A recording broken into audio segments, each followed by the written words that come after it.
അപ്പൊ മീര ചേച്ചി ആൻഡ് നിയാസിക്ക നിങ്ങളുടെ അടുത്ത് കുറെ കാര്യങ്ങൾ ചോദിക്കാനായിട്ട് ഇങ്ങനെ കാത്തിരിക്കുന്ന ദിവസമായിരുന്നു. ആദ്യം തന്നെ നിയാസിക്കയോട് ചോദിക്കട്ടെ, നിയാസിക്കയുടെ ഈ പൂച്ചക്കണ്ണനെ കുറിച്ചിട്ട് ഈ ഇൻഡസ്ട്രിയിൽ വന്ന സമയം മുതൽ എല്ലാവരും ചോദിക്കുന്നതായിരിക്കും അല്ലേ? പക്ഷെ ഫസ്റ്റ് ഓഫ് ഓൾ ഈ പൂച്ചക്കണ്ണെന്ന് പറയുമ്പോഴേ എനിക്ക് എപ്പോഴും പണ്ട് സ്കൂളിലൊക്കെ പറയുമ്പോൾ ഇങ്ങനെ ഈ ഒരു വാക്ക് കേൾക്കുമ്പോൾ എനിക്കൊരു ഭയങ്കര അലർജിയാണ്. അതുതരം ഈ ഒരു സ്വീറ്റ് ആയിട്ടുള്ള ഒരു വിളിയല്ല ഈ പൂച്ചക്കണ്ണ്.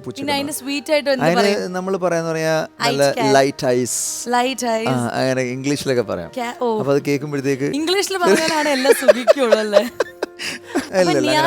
ലൈറ്റ് ഐസിനെ കുറിച്ചിട്ട് എല്ലാവരും എന്താ പറയാ? എല്ലാരും ഈ കണ്ണ് അന്നത്തെ കാലത്ത് ഈ കണ്ണ് ലെൻസ് ഇല്ലാത്തൊരു സമയമായതുകൊണ്ട് കൂടുതൽ ആൾക്കാർ ചോദിക്കുമായിരുന്നു. ഇപ്പൊ പിന്നെ എല്ലാവർക്കും ഇപ്പൊ എനിക്കൊന്ന് ശ്വാസിക്കാൻ വെച്ചിരിക്കുന്നതല്ലേ. ഇപ്പൊ അതൊരു കോമൺ സംഭവം ആയതുകൊണ്ട് അങ്ങനെ ഇപ്പൊ ആരും ചോദിക്കാറില്ല. അന്നത്തെ കാലത്ത് ഈ കണ്ണ് ലെൻസ് ഒന്നും ഇല്ലായിരുന്ന കാലമായതുകൊണ്ട് ചോദിക്കുമായിരുന്നു. മീര ചേച്ചിയുടെ കാര്യം പറയൂ. മീര ചേച്ചി അതായത് വളരെ ലേറ്റ് ആയിട്ട് ഈ ഒരു സിനിമ സീരിയൽ മേഖലയിലേക്ക് വന്നതാണ്. നിങ്ങളുടെ ചെറുപ്പത്തിൽ ഈ സൗന്ദര്യം വെച്ചിട്ട് നിങ്ങൾ എവിടെ ഒളിച്ചിരിക്കരുത്? ഹേ സ്ത്രീ, അടുക്കളയിൽ നിന്ന് അരങ്ങത്തേക്ക് എന്ന് പറയുന്നതിൽ ഉത്തമ ഉദാഹരണമാണെന്ന് വേണമെങ്കിൽ പറയാം. അതെ, അതായത് ഇങ്ങനത്തെ കാര്യങ്ങളായിട്ട് ഒരു ഇതില്ലാത്ത ഒരാളായിരുന്നു. പിന്നെ പെട്ടെന്ന് എങ്ങനെയാ ആ സമയത്ത് നല്ല ഓഫേഴ്സ് വന്നിട്ട് ചെയ്യാത്തതാണോ എന്തായിരുന്നു? വന്നിട്ടുണ്ട്, ഓഫേഴ്സ് വന്നിട്ടുണ്ട് ചെറുപ്പത്തിലും സിനിമയിൽ അഭിനയിക്കാനായിട്ട്. അങ്ങനെ ഒരു പ്രത്യേകിച്ച് ഒരു ആഗ്രഹം തോന്നിയിട്ടില്ല. വീട്ടിലും അങ്ങനെ ഒരു പിന്നെ ഞാൻ മീഡിയയിൽ വർക്ക് ചെയ്തിട്ടുണ്ട്. ഒരു ചാനലിലൊക്കെ അങ്ങനെ പ്രോഗ്രാംസ് ചെയ്തിട്ടുണ്ട്. ഞാൻ എന്റെ ആദ്യത്തെ പ്രോഗ്രാം അമൃത ടിവിയിലാണ് ചെയ്യുന്നത്. അപ്പൊ ഭയങ്കര സന്തോഷം. അന്ന് ന്യൂ റിലീസസ് എന്നാന്ന് തോന്നുന്നു, ഒരു ഫിലിം ബേസ്ഡ് പ്രോഗ്രാം ആണ്. ഒരു ആങ്കറിംഗ് ലെവലിലൊക്കെ ഉള്ള പരിജ്ഞാനമുള്ള കുട്ടിയാണ്. അറിഞ്ഞിരുന്നില്ല. ഒരു ചേച്ചി ഒരു കാര്യം ഞാൻ പെട്ടെന്ന് ഒരു കാര്യം ചോദിക്കട്ടെ, നോ പറയരുത്.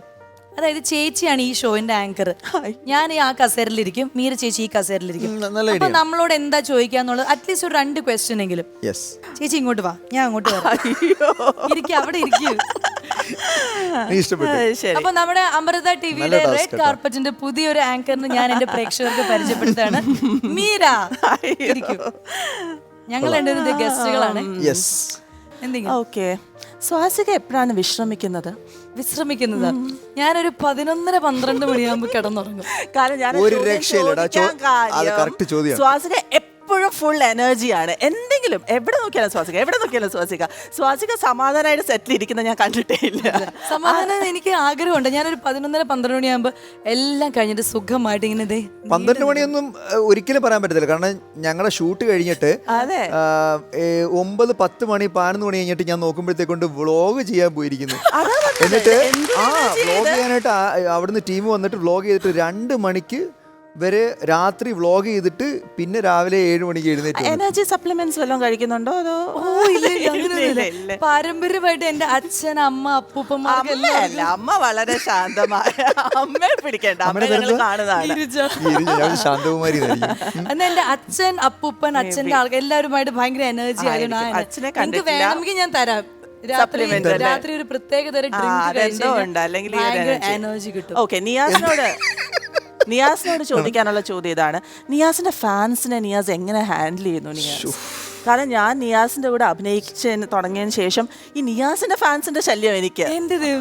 എന്റെ പഴയ ഫ്രണ്ട്സ്, എന്റെ കൂടെ പഠിച്ച ഫ്രണ്ട്സ് ഒക്കെ വിളിച്ചിട്ട് അവരൊക്കെ നിയാസിന്റെ ഫാൻസ് ആണ്. ഒരു 10-20 വർഷമായിട്ട് എന്റെ അടുത്ത് സംസാരിച്ചിട്ടില്ല. എല്ലാം പെൺകുട്ടികളായിരിക്കും. എല്ലാ പെൺകുട്ടികളാണ്. എങ്ങനെ മാനേജ് ചെയ്യുന്നു? ഞാൻ ഒരു മാനേജറെ വെച്ചിട്ടുണ്ട്. പുള്ളി എല്ലാവരുടെ കോൾസ് ഇങ്ങനെ എടുക്കും. എടുത്തിട്ട് ഓരോരുത്തരെ ഇന്ന് ആരെ മീറ്റ് ചെയ്യണം, നാളെ ആരെ മീറ്റ് ചെയ്യണം, എത്ര മണിക്ക് മീറ്റ് ചെയ്യണം എന്നുള്ളത് പുള്ളി പറയുന്നതനുസരിച്ച്. നമ്മുടെ സെറ്റിൽ തന്നെ കണ്ടിട്ടില്ല, ചിലപ്പോൾ ചപ്പാത്തി വരും, കേക്ക് വരും. ഇതൊക്കെ ഒരേ സമയത്ത് വരാൻ പാടില്ലല്ലോ. എല്ലാം വെളിപ്പെടുത്തി മഞ്ജുവിന്റെ കേക്ക് നല്ലതാ. അയ്യോ നിയാസിക്ക, ഞാൻ കേക്ക് ബിരിയാണി, സിന്ധുവിന്റെ ബിരിയാണി നല്ലത്. പിന്നെ നമുക്ക് നല്ലത് ഇതിലേക്ക് കുറച്ച് ഭാഗം നമുക്ക് കിട്ടുന്നുണ്ട്. ഞങ്ങൾക്ക് വിരോധമൊന്നുമില്ല, ഞങ്ങൾ വളരെ ഹാപ്പിയാണ് അതിനെ കുറിച്ച്. ഈ ആങ്കറിനെ വേണോ? നാറ്റിക്കും. വേണ്ട.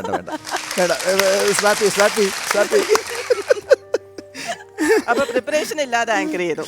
അടിപൊളി. പക്ഷെ നല്ലൊരു ആങ്കറാണ് കേട്ടോ. അതായത് ഭയങ്കര ക്യൂട്ടായിട്ട് കാര്യങ്ങൾ ചോദിച്ചു. നമ്മള് രണ്ടുപേരെ ഒരു കുറച്ച് സമയം കൊണ്ട് ഭയങ്കര ചിരിപ്പിച്ചു. അത് ശരിക്കും വലിയൊരു കഴിവാണ്. നല്ലൊരു കഴിവ് നമ്മുടെ മീര ചേച്ചിക്ക്.